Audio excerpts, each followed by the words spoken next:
Assalamualaikum dan salam sejahtera. Apa khabar semua para penonton yang dikasihi? Semoga berada di dalam keadaan sihat walafiat.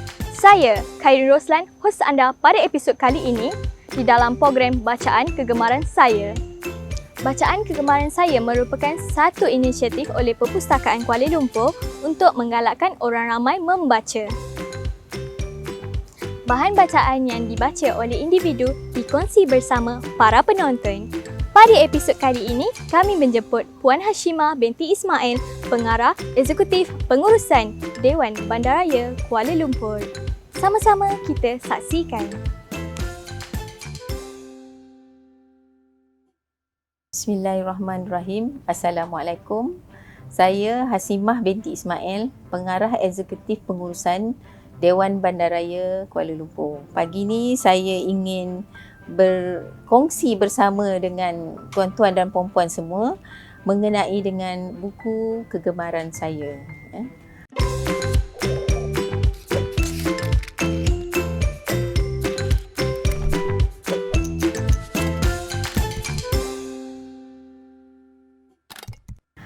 Buku kegemaran saya sebenarnya banyak, tapi yang saya lebih fokuskan kebelakangan ini ialah buku-buku mengenai dengan herba. Antara buku-buku yang saya dah baca mengenai herba ni ialah mengenai spesies tumbuhan herba dan 400 taman botani perdana. Dan beberapa buku lain sebenarnya, tapi cuma pagi ni saya akan sentuh mengenai dengan herba di taman botani. So buku ini sangat menarik pada saya. Dia menceritakan tentang beberapa spesies herba ataupun pokok-pokok renek yang ada di taman botani dan biasanya juga ada di rumah kita. Buku ini diedit sebenarnya, editornya ialah Dr. Salina Idris. So dalam buku herba 400 taman botani ni, kalau saya mention kalau saya sebut beberapa jenis pokok dia ialah pokok-pokok biasa je sebenarnya. Kalau kita tengok macam pokok kunyit, pokok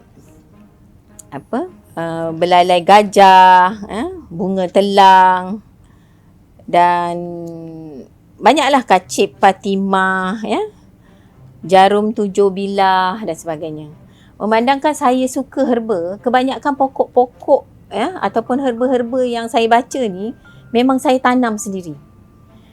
Saya suka menanam. Jadi itu yang saya mula baca buku ni untuk mengetahui apakah khasiat-khasiat pada tanaman ni. Contohnya macam belalai gajah. Apa khasiat dia? So kalau belalai gajah ni orang kata khasiat dia untuk kebaikan dia boleh mengubat penyakit kanser dan sebagainya. Ada orang buat ulam, ada orang makan dia blender dengan teh, dia blender dengan apple dan dia minum. Tapi saya sendiri belalai gajah ni kadang-kadang saya buat masak lemak putih.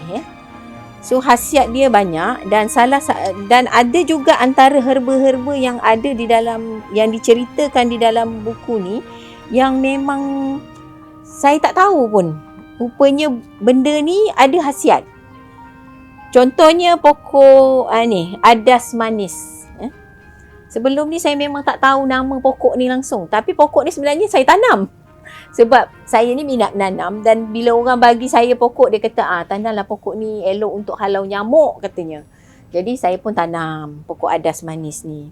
Rupanya bila saya baca buku ni baru saya tahu pokok adas manis ni ada khasiatnya, bukanlah untuk halau nyamuk tadi, rupanya boleh makan. Saya ingat pokok ni tak boleh dimakan untuk halau nyamuk saja.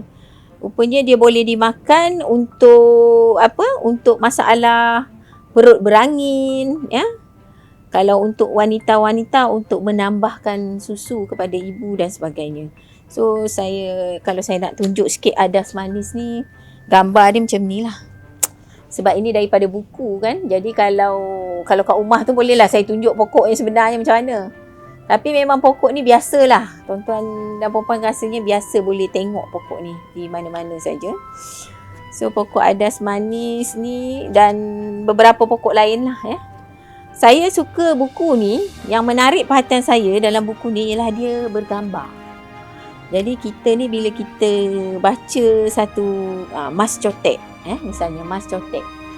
So mungkin saya, orang Kelantan mungkin pandai lah Mas Cotek. Saya tak erti sangat Mas Cotek ni, pernah dengar je. Jadi bila saya tengok buku ni, oh macam ni rupa Mas Cotek, barulah saya tahu. So bunga mawar misalnya, bunga ros. Kita kata bunga ros kan. Kita tahu bunga ros selalu. So bila kita baca buku ni, barulah kita tahu bunga mawar ni banyak dia punya khasiat ya. Selain daripada dia ni cantik, wangi ya, dia juga boleh menyembuhkan luka dan radang pada kulit rupanya ya. Kita tak tahu pun. Bunga ros ni rupanya kalau kita pecah-pecahkan dia, kalau kita gatal-gatal, kita boleh letak dan dia rupanya boleh menghilangkan gatal-gatal lah juga radang pada kulit kita ya. Kalau untuk wanita digunakan juga untuk rebusannya ya, rebusan bunga ni atau yang dikeringkan, direbus air dia kita minum. Bunga ros ni rupanya untuk wanita sangat elok lah untuk keputihan dan sebagainya. So yang herba ni, sebab itulah kita punya atuk nenek dulu, mereka ni selalu nampak muda, awet muda ya, dan cantik selalu sebab mereka banyak mengamalkan herba-herba ni. Saya secara peribadi pun memang suka mengamalkan. Saya suka makan ulam-ulam. Contohnya ulam raja. Memang ulam raja adalah kegemaran saya. Ulam raja ni memang saya tanam banyak sangat kat rumah. Saya suka hujur jarum. Itu semua. So herba-herba ni semua memang memberi kebaikan lah pada kita. So sekarang saya nak bagi tahu yang kalau nak cari buku mengenai herba, datanglah ke Perpustakaan Kuala Lumpur yang terletak di Jalan Raja, dekat dengan Dataran Merdeka. Ini buku herba dan sebagainya mungkin orang tua-tua lah yang suka kan, orang-orang yang macam saya ni. Tapi kalau di Perpustakaan Kuala Lumpur tu sebenarnya bukan untuk orang tua saja. Kanak-kanak juga boleh ke Perpustakaan Kuala Lumpur tu, kerana di situ juga ada bahagian untuk kanak-kanak. Jemputlah datang ke Perpustakaan Kuala Lumpur yang berada di Jalan Raja berhampiran dengan Dataran Merdeka. Selain daripada kita pergi ke Dataran Merdeka, saya tengok sekarang di Dataran Merdeka orang suka pergi bersantai-santai di situ, membuang masa di luar. Ya.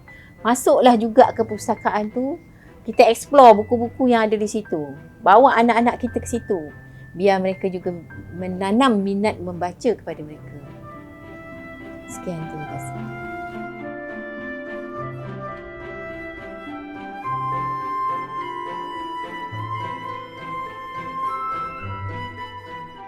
Sekian sahaja perkongsian bacaan kegemaran saya pada episod kali ini. Semoga kita berjumpa lagi di episod akan datang. Terima kasih dan Assalamualaikum.